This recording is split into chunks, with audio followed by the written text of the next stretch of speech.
যতই পরিস্থিতি খারাপ হোক না কেন, এই তিনটি জায়গায় স্ত্রীকে কখনো একা ছাড়বেন না, না হলে ঘটতে পারে অনেক বড় বিপদ। এক ব্যবসায়ী এবং তার স্ত্রী ব্যবসার কোনো কাজে নিজেদের রাজ্য থেকে অন্য রাজ্যে যাচ্ছিলেন।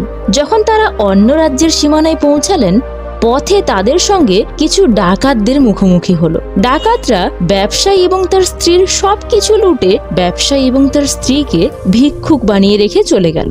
ডাকাতরা তো চলে গেল, কিন্তু ব্যবসায়ী ও তার স্ত্রী একেবারে নিঃস্ব হয়ে দুশ্চিন্তায় পড়ে গেলেন। ভাবতে লাগলেন, এখন কি করব? অচেনা শহর, অচেনা মানুষ। এমন পরিস্থিতিতে তাদের অবস্থা খারাপ হয়ে গেল, কারণ অচেনা শহরে অর্থই সবকিছু। ব্যবসায়ী তার স্ত্রীকে নিয়ে অপরিচিত শহরের দিকে এগিয়ে যেতে লাগলেন। তাদের মনে চিন্তা হচ্ছিল যে এখন ব্যবসা করবে কিভাবে। এই চিন্তায় তিনি হাঁটছিলেন। এমন সময় তারা শহরের বাইরে একজন সাধুর কুটির দেখতে পেলেন। ব্যবসায়ী তার স্ত্রীকে নিয়ে কুটিরের দিকেই হেঁটে গেলেন। কুটিরে পৌঁছানোর পর তিনি দেখতে পেলেন এক সাধু মহারাজ একটা গাছের নিচে বসে তার শিষ্যদের উপদেশ দিচ্ছেন। ব্যবসায়ী ভাবলেন, কেননা আমার সমস্যাটা এই সাধু মহারাজকেই বলি, হয়তো তিনি আমার সমস্যার সমাধান করে দেবেন। এই ভেবে ব্যবসায়ী সেই সাধুর কাছে গিয়ে বিনয়ের সুরে তার সমস্যার কথা জানালেন। তিনি বললেন, মহারাজ, যদি আপনি আমার স্ত্রীকে কারোর কাছে বন্ধক রেখে আমার জন্য কিছু অর্থ জোগাড় করতে পারেন, তাহলে আমি চিরকৃতজ্ঞ থাকব। ব্যবসায়ীর কথা শুনে সাধু মহারাজের তার প্রতি করুণা বোধ হলো। সাধু তাকে তার পরিচিত এক ধনী শেঠের কথা বললেন এবং তাকে সেই ধনী শেঠের কাছে যাওয়ার জন্য পরামর্শও দিলেন। ব্যবসায়ী তার স্ত্রীকে নিয়ে সেই ধনী শেঠের কাছে গেলেন এবং তাকে হাত জোড় করে অনুরোধ করলেন, শেঠজি, আমার কিছু অর্থের প্রয়োজন। আমার কাছে বন্ধক রাখার মতো কিছুই নেই, কেবল আমার স্ত্রী। দয়া করে আপনি আমার স্ত্রীকে বন্ধক রেখে আমাকে কিছু টাকা ধার দিন। আমি সেই টাকা দিয়ে ব্যবসা করে আপনার পুরো অর্থ সুদ সহ আপনাকে ফেরত দিয়ে দেব এবং আমার স্ত্রীকে আপনার কাছ থেকে মুক্ত করব। ততদিন পর্যন্ত আমার স্ত্রী আপনার দেওয়া অর্থের জন্য এখানে বন্ধক থাকবে। ব্যবসায়ীর কথা শুনে শেঠজি রাজি হয়ে গেলেন। তিনি ব্যবসায়ীকে টাকা দিলেন এবং তার বিনিময়ে ব্যবসায়ীর স্ত্রীকে নিজের কাছে বন্ধক রাখলেন। ব্যবসায়ী তার স্ত্রীকে সেই শেঠের কাছে বন্ধক রেখে কিছু টাকা ধার নিয়ে ব্যবসা শুরু করার জন্য রওনা হলেন। তিনি সেই টাকা দিয়ে শস্যের ব্যবসা শুরু করলেন। ব্যবসায়ী কৃষকদের কাছ থেকে স্বল্প দামের শস্য কিনে অন্যান্য প্রয়োজনীয় কৃষকদের কাছে তা বেশি দামে বিক্রি করতেন। এভাবেই ব্যবসায়ী খুব অল্প সময়ের মধ্যেই প্রচুর সম্পদ অর্জন করলেন। তারপর 12 মাস পর প্রচুর অর্থ উপার্জন করে ব্যবসায়ী আবার সেই শহরে ফিরে এলেন, যেখানে সে তার স্ত্রীকে সেই শেঠের কাছে বন্ধক রেখেছিলেন। ব্যবসায়ী শেঠের বাড়িতে গেলেন এবং শেঠের কাছে গিয়ে বললেন, শেঠজি, দয়া করে আপনি আপনার হিসেব করে নিন এবং আমার কাছ থেকে টাকা নিয়ে আমার স্ত্রীকে আবার আমার কাছে ফিরিয়ে দিন। এই কথা শুনে শেঠ বলল, ভাই, আমি তোমাকে কিভাবে যে বলবো, আজ থেকে প্রায় 2 মাস আগে তোমার স্ত্রী হঠাৎ করে অসুস্থ হয়ে পড়ল এবং সেই অসুস্থতার কারণেই তার মৃত্যু হলো। আমি তোমার স্ত্রীকে অনেক চিকিৎসা করিয়েছি, সেরা বৈদ্যদের দেখিয়েছি, কিন্তু তবুও তোমার স্ত্রীকে বাঁচাতে পারিনি। শেঠের কাছ থেকে এমন কথা শুনে ব্যবসায়ী খুব দুঃখ পেলেন। কিছুক্ষণ শোক করার পর নিজেকে সামলে নিয়ে ধৈর্য ধরে ব্যবসায়ী শেঠকে বললেন, শেঠজি, যা হবার ছিল তা তো হয়েই গিয়েছে, হয়তো এটাই আমার ভাগ্যে লেখা ছিল। তবুও আপনি আমার কাছ থেকে আপনার টাকাটা নিয়ে নিন, যাতে অন্তত আমার এই সন্তুষ্টি হয় যে আমি আমার ঋণ শোধ করেছি এবং স্ত্রীকে বন্ধক রাখার লজ্জা থেকে নিজেকে মুক্ত করতে পেরেছি। ব্যবসায়ীর এই কথা শুনে শেঠ বলল, না ভাই, এখন তোমার কাছ থেকে আমি ওই টাকা কিভাবে নিতে পারি? তোমার স্ত্রী তো আর নেই, আমি সেই টাকার দাবি আর করতে পারি না। যখন আমি তোমার আমানতকেই তোমাকে ফিরিয়ে দিতে পারছি না, তখন তোমার কাছ থেকে ঋণ ফেরত নেওয়ার কোনো অধিকার আমার নেই। ব্যবসায়ী বারবার অনুরোধ করলেন শেঠজিকে তার টাকাটা ফেরত নেওয়ার জন্য, কিন্তু শেঠজি রাজি হলেন না। অবশেষে হতাশ মন নিয়ে ব্যবসায়ী সেখান থেকে চলে এলেন এবং পথে হাঁটতে হাঁটতে তিনি আবার সেই স্থানে পৌঁছে গেলেন যেখানে প্রথমবার সেই সাধু মহারাজের সঙ্গে দেখা হয়েছিল। যথারীতিভাবেই সাধু মহারাজ একটা গাছের নিচে বসে তার শিষ্যদেরকে ধর্ম উপদেশ দিচ্ছিলেন। ব্যবসায়ীও সেখানে গিয়ে তার মনের শান্তির জন্য সেখানে বসে সাধু মহারাজের উপদেশ শুনতে লাগলেন। সাধু মহারাজ যখন ব্যবসায়ীকে দেখলেন, তখন তিনি তাকে চিনতে পারলেন এবং তার অবস্থা সম্পর্কেও জিজ্ঞাসা করলেন। ব্যবসায়ী পুরো ঘটনাটা সাধু মহারাজের কাছে খুলে বললেন।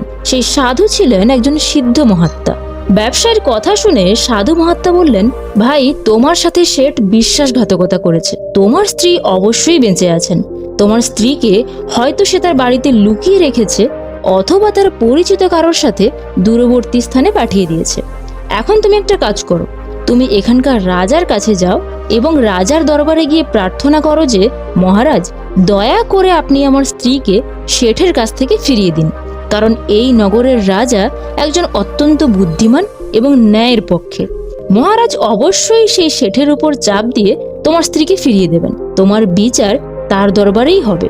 সাধুর এমন কথা শুনে তখন ব্যবসায়ী সাহস পেলেন এবং তিনি সাধু মহারাজের পরামর্শ মেনে রাজার দরবারে গেলেন। সেখানে গিয়ে রাজার কাছে অনুরোধ করলো, মহারাজ, দয়া করে শেঠের কাছ থেকে আমার স্ত্রীকে ফিরিয়ে দিন। ব্যবসায়ীর কথা শুনে রাজা সেই শেঠকে দরবারে ডাকলেন এবং তাকে জিজ্ঞাসা করলেন, শেঠ, এটা কি সত্য যে ব্যবসায়ী কিছু টাকার বিনিময়ে তার স্ত্রীকে আপনার কাছে বন্ধক রেখেছিলেন? সে বলল, হ্যাঁ মহারাজ, ব্যবসায়ী যা বলেছে তা একেবারেই সত্য। রাজা তারপর জিজ্ঞাসা করলেন, তাহলে আপনি তার স্ত্রীকে ফিরিয়ে দিচ্ছেন না কেন? রাজার কথা শুনে শেঠ বললেন, আমি কিভাবে তাকে ফেরত দেব মহারাজ? আমি তো ব্যবসায়ীকে আগেই বলেছি যে তার স্ত্রী 2 মাস আগে মারা গেছেন। এখন আমি ধর্মরাজের কাছে গিয়ে তার স্ত্রীকে ফিরিয়ে আনতে পারবো না। রাজা জিজ্ঞাসা করলেন, আপনার কাছে এমন কি কোনো প্রমাণ বা সাক্ষী আছে যে এটা নিশ্চিত করতে পারে যে তার স্ত্রী মারা গেছেন? শেঠ বললেন, হ্যাঁ মহারাজ, যিনি তার স্ত্রীকে চিকিৎসা করেছিলেন তিনি অবশ্যই এই বিষয়টি নিশ্চিত করতে পারবেন। এছাড়াও সেই 4 জন ব্যক্তি যারা তার স্ত্রীর মৃতদেহ শ্মশানে নিয়ে গিয়ে দাহ করে এসছেন, তারাও সাক্ষী দিতে পারবেন। শেঠ এতটাই আত্মবিশ্বাসের সাথে কথা বললেন যে রাজাও তার কথা বিশ্বাস করে নিলেন। এরপর রাজা ব্যবসায়ীকে বললেন, ভাই, তোমার স্ত্রী বেঁচে থাকলে আমরা অবশ্যই তাকে তোমার হাতে ফিরিয়ে দিতাম, কিন্তু এখন আমি অসহায়। এইভাবে রাজা ব্যবসায়ীকে বুঝিয়ে সেখান থেকে বিদায় করলেন। ব্যবসায়ী মন খারাপ করে আবার সেই সাধু মহারাজের কাছে গেলেন এবং রাজার দরবারে যা কিছু ঘটেছে সবকিছু তাকে খুলে বললেন। সবকিছু শুনে সাধু মহাত্মা বললেন, আমি ভাবতে পারিনি যে রাজা এতটাই বুদ্ধিহীন হতে পারেন। আমি দুঃখিত যে রাজা তোমার সঙ্গে ন্যায় বিচার করতে ব্যর্থ হয়েছেন। তিনি শুধু শেঠের কথাই বিশ্বাস করেছেন এবং তোমাকে বুঝিয়ে আবার ফেরত পাঠিয়ে দিয়েছেন। এখন তুমি আমার কথা শোনো আর আবার রাজার কাছে যাও এবং তাকে গিয়ে বলো যে আমাকে মাত্র 3 ঘন্টার জন্য তার সিংহাসনে বসার অধিকার দিন। তারপর আমি রাজাকে দেখিয়ে দেব যে ন্যায় বিচার কিভাবে করতে হয় এবং ন্যায়ের প্রকৃত অর্থ কি। সাধু মহারাজের পরামর্শ শুনে ব্যবসায়ী আবার রাজার দরবারে গেলেন এবং সঠিকভাবে কথাগুলো রাজাকে জানালেন। রাজা ব্যবসায়ীর কাছ থেকে এই কথা শুনে বললেন, 3 ঘন্টার জন্য আমার সিংহাসন ছেড়ে দিতে আমার কোনো আপত্তি নেই। যদি তা করলে তুমি ন্যায় বিচার পাও, তাহলে আমি 3 ঘন্টার জন্য আমার সিংহাসন ছেড়ে দেব। তুমি সেই সাধুকে রাজ দরবারে নিয়ে এসো। ব্যবসায়ী রাজার কাছ থেকে একথা শুনে সাধুর কাছে গিয়ে তাকে রাজ দরবারে নিয়ে এলেন। সাধু মহারাজ রাজ দরবারে পৌঁছালে রাজা তার সিংহাসন সেই সাধুকে অর্পণ করলেন। তারপর সিংহাসনে বসার সাথে সাথেই তিনি শেঠকে দরবারে উপস্থিত করার নির্দেশ দিলেন। দরবারে উপস্থিত হলে সাধু মহারাজ বললেন, শেঠ, আপনি বলেছিলেন যে এই ব্যবসায়ীর স্ত্রী 2 মাস আগেই আপনার সাথে থাকাকালীন মারা গেছেন, আর আপনি এও বলেছেন যে তার স্ত্রীর মৃত্যুর সাক্ষীও আছে। আমি কি এখন সেই সাক্ষীদের সাথে দেখা করতে পারি? তারপর রাজা হিসেবে দায়িত্ব পালনরত সাধু মহারাজের আদেশে শেঠের সাক্ষীদেরকে দরবারে হাজির করা হলো। প্রথমেই চিকিৎসককে আনা হলো, যিনি ব্যবসায়ীর স্ত্রীর চিকিৎসা করেছিলেন। সাধু মহারাজ চিকিৎসকের দিকে তাকিয়ে জিজ্ঞাসা করলেন, কি ভাই, আপনি কি এই ব্যবসায়ীর স্ত্রীর চিকিৎসা করেছিলেন? চিকিৎসক মাথা নিচু করে উত্তর দিলেন, হ্যাঁ মহারাজ, আমি এই ব্যবসায়ীর স্ত্রীর চিকিৎসা করেছিলাম। চিকিৎসকের কথা শুনে সাধু মহারাজ তার দিকে গভীর দৃষ্টিতে তাকিয়ে জিজ্ঞাসা করলেন, আচ্ছা চিকিৎসক, বলুন তো, আপনি কি শেঠের বাড়িতে ব্যবসায়ী স্ত্রীর চিকিৎসা করতে গিয়েছিলেন, নাকি ব্যবসায়ীর স্ত্রী আপনার কাছে গিয়েছিল চিকিৎসা করার জন্য? রাজা হিসেবে বসে থাকা সাধু মহারাজের কথা শুনে চিকিৎসক উত্তর দিলেন, মহারাজ, শেঠজি নিজেই আমার কাছে আমার বাড়িতে এসে ওষুধ নিয়ে যেতেন। সাধু মহারাজ বললেন, তার মানে তুমি নিশ্চিতভাবে বলতে পারো না যে শেঠ ব্যবসায়ীর স্ত্রীর জন্যই ওষুধ নিয়ে যেতেন, নাকি অন্য কারোর জন্য? মহারাজের কথা শুনে চিকিৎসক মৃদু স্বরে বললেন, হ্যাঁ মহারাজ, আমি নিশ্চিতভাবে বলতে পারি না যে শেঠ কার জন্য ওষুধ নিয়ে যেতেন, কিন্তু শেঠজি আমার কাছ থেকে ওষুধ নিয়ে যেতেন। চিকিৎসকের কথা শুনে সাধু মহারাজ বললেন, এর মানে হলো তুমি রোগীকে না দেখেই, না পরীক্ষা করেই ওষুধ দিয়েছিলে। আর এটা খুব গুরুত্বপূর্ণ বিষয়। ওষুধের পরিবর্তে তুমি কাউকে বিষও দিতে পারো, এবং এটাও হতে পারে তোমার দেওয়া বিষের কারণেই ব্যবসায়ীর স্ত্রীর মৃত্যু হয়েছে। সাধুর কথা শুনে চিকিৎসকের মুখ ফ্যাকাশে হয়ে গেল এবং সে ভীত হয়ে বললেন, না হুজুর, এটা কখনোই হতে পারে না। আমি তো কখনো আমার রোগীকে ওষুধের পরিবর্তে বিষ দিতে পারি না, আর এর ফলে তো আমার মান সম্মান ধুলোয় মিশে যাবে। চিকিৎসকের কথা শুনে সাধু মহারাজ বললেন, এখন তো তুমি এমনই বলবে। তোমার কাজের প্রতি গাফিলতি এবং রোগীর জীবন নিয়ে খেলার জন্য আমি তোমাকে 50টি বেত্রাঘাতের নির্দেশ দিতে যাচ্ছি। এখন তুমি ভেবে বলো যে সত্য বলবে নাকি সৈনিকদের আদেশ দেব তোমাকে বন্দি করার। এই কথা শুনে চিকিৎসকের শরীর কাঁপতে লাগলো এবং বৈদ্য সাধু মহারাজের পায়ে পড়ে বললেন, হুজুর, আমাকে ক্ষমা করে দিন। আমি স্বীকার করছি যে আমি শেঠের কোনো রোগীরই চিকিৎসা করিনি। শেঠ আমাকে 1000 টাকা দিয়েছিলেন এবং বলেছিলেন যদি সাক্ষীর প্রয়োজন হয় তাহলে আমি এই কথা বলে যেন তার পক্ষে সাক্ষী দিই। এটাই আমার একমাত্র অপরাধ। লোভের বশীভূত হয়ে আমি এই শেঠের প্রস্তাবে রাজি হয়ে গিয়েছিলাম। রাজা হিসেবে বসে থাকা সাধু মহারাজ বললেন, পরিস্থিতি যাই হোক না কেন, তুমি অপরাধ করেছ। সুতরাং আমি তোমাকে মিথ্যা সাক্ষী দেওয়ার অপরাধে 20টা চাবুক মারার নির্দেশ দিচ্ছি। সৈনিকরা তৎক্ষণাৎ সাধু মহারাজের আদেশ পেয়ে চিকিৎসককে ধরে বন্দি করে দরবারের সামনে তাকে চাবুক মারতে শুরু করলেন।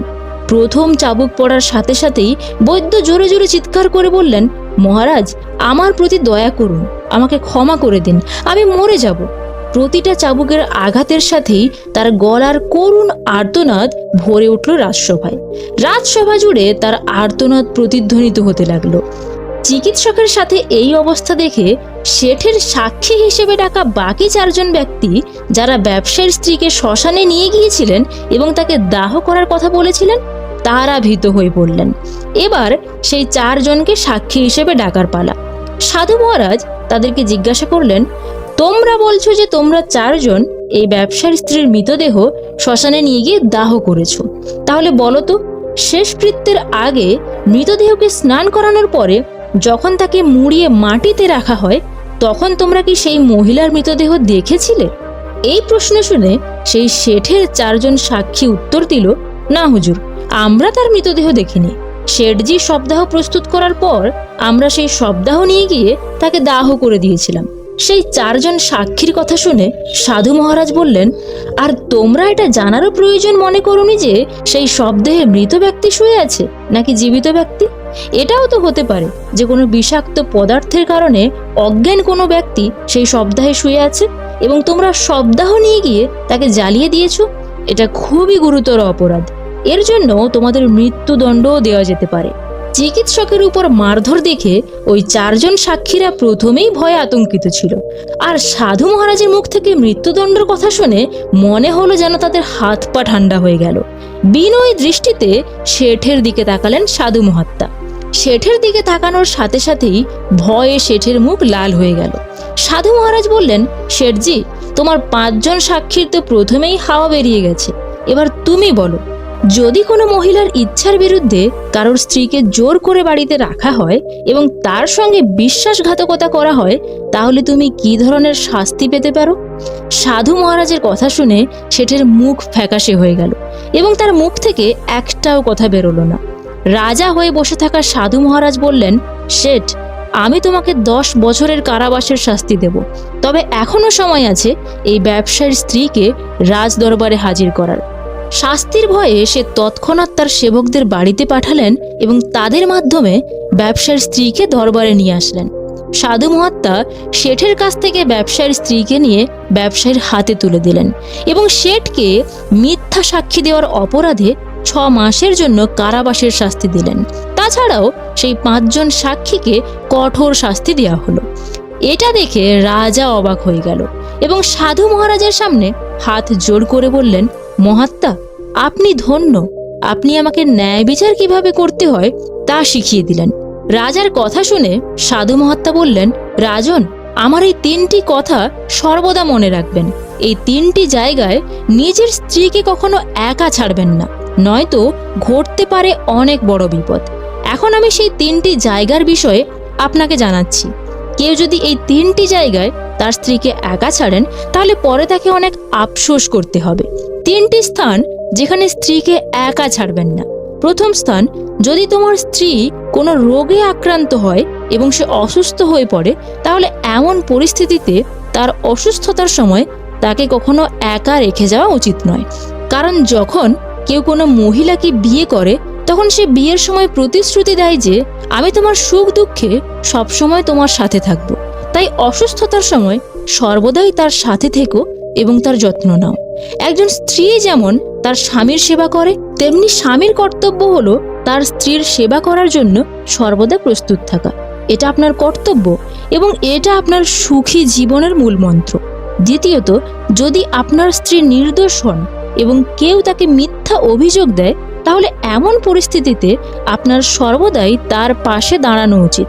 কারণ একটা মেয়ে তার বাবা মায়ের বাড়ি ছেড়ে চলে আসে এই আশায় যে তার স্বামী তার অনুভূতি বুঝতে পারবে এবং প্রতিটা পরিস্থিতিতেই তাকে সমর্থন করবে। অতএব যদি লোকেরা তাকে মিথ্যা অভিযোগ করেন, তাহলে আপনার স্ত্রীর পাশে আপনার দাঁড়ানো উচিত। এমন সময় আপনার কখনোই তাকে একা ছেড়ে দেওয়া উচিত নয়। যদি এমন পরিস্থিতি দেখা দেয়, তাহলে আপনার স্ত্রীকে বলা উচিত, চিন্তা করো না, আমি তোমার পাশে আছি। তৃতীয় স্থান হলো, কখনো ভুল করেও আপনার স্ত্রীকে অন্য পুরুষের সাথে ছেড়ে দেওয়া উচিত নয়। সে আপনার বন্ধু, আত্মীয়, এমনকি আপনার সৎ ভাইও হোক না কেন, কোনো পরিস্থিতিতেই আপনার স্ত্রীকে অন্য পুরুষের সাথে একা ছেড়ে দেওয়া উচিত নয়। কারণ আজকের সময়ে কাউকেই বিশ্বাস করা যায় না, কখন কে কার সাথে প্রতারণা করতে পারে। অতএব কখনোই, এমনকি ভুল করেও আপনার স্ত্রীকে অন্য কারোর সাথে একা ছাড়বেন না।